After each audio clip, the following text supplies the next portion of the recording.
Alright, this is Backbreaker. It's a fun technique in itself. It comes from the Parker system. The Mills version is not that much different. We've got a couple insertions on the entry. That's it. I'm not going to really cover the Parker technique. I do want to play with the Mills. I do want to emphasize the Mills opening, just because I think it's just very effective. The idea on Backbreaker is they're coming from the flank. And that punch is coming straight in. It's a committed attack, trying to rock your head off. What we're going to be doing is we're going to be stepping out to about 2 o'clock. We're going to parry. We're going to double factor. Now the key on this is this right hand. What we don't want to do is throw that hand out. What we want to do is we want to collapse that elbow. And we're going to take this elbow and we're going to turn it into a spear. He's felt this before, because he's already retreating before my spear gets there. Okay, that's the cool thing about this, and that's why, one of my favorite entries, working from the flank, is what Mr. Paul emphasized, was taking, it's like somebody just cut off your forearm, and the only thing left is this point on the end of your elbow. And that's what we're using. So as I step out, and I work that parry up, if you think about it, I'm punching with my elbow. But I've inserted that double factor right into those floating ribs. Boom, catching that. Now we're not going to stop moving here. As soon as I get that parry off and collapse, that hand is already starting to circle and my foot's already starting to circle. Boom. As I'm starting to move around, that palm heel is going to come right around and catch that kidney, creating that arch. Okay? So we're going to change the angle here just for a second. So you can kind of, right about there, so you can kind of see what's going to happen on this little piece. There's that shot. Hand comes up, the positional check, that hand starting to work, pow. I catching the shoulders. I want to anchor those elbows down. From here, this is where the backbreaker comes in. That knee, pow, catching the back. From there, I'm just going to anchor them down and collapse them right onto my thigh. Boom. Okay? Nice and controlled. This is kind of cool in itself. Just cupping those, catching those ears, boom, compressing ear right into the ear. Very painful if you've ever had it happen to you.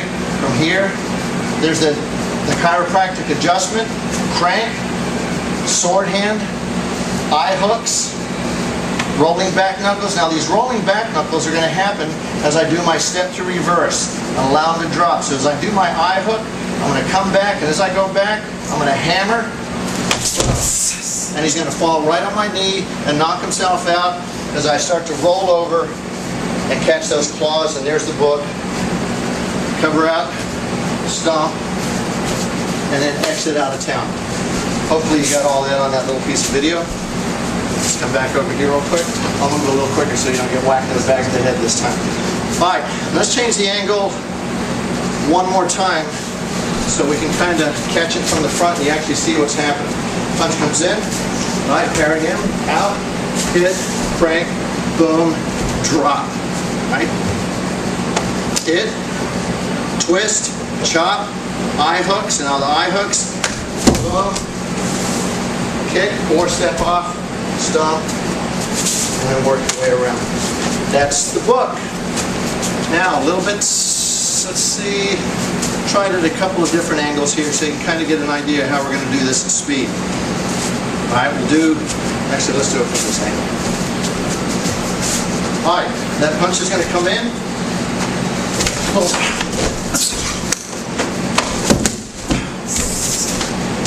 And there's the technique, pretty straightforward. Not a whole lot to it.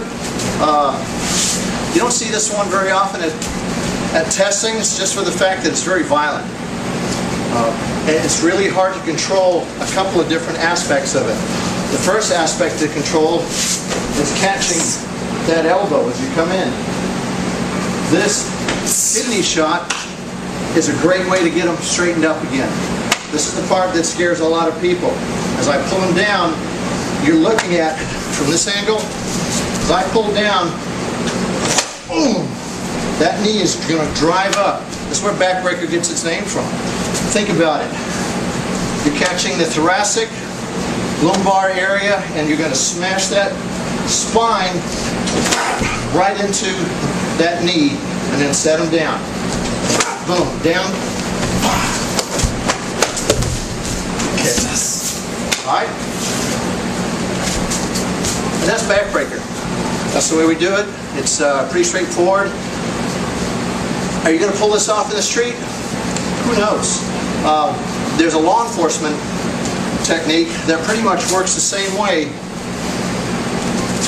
from here. All right? What they'll do is they'll hack that arm. All right? As they step to reverse, hack, and get them right down to their stomach. And then they'll just work that hand through and then lock it up nice and tight. Hopefully we got that, so we'll see what happens. All right, there's Backbreaker. Thank you. All right, one more little piece on this. Distance.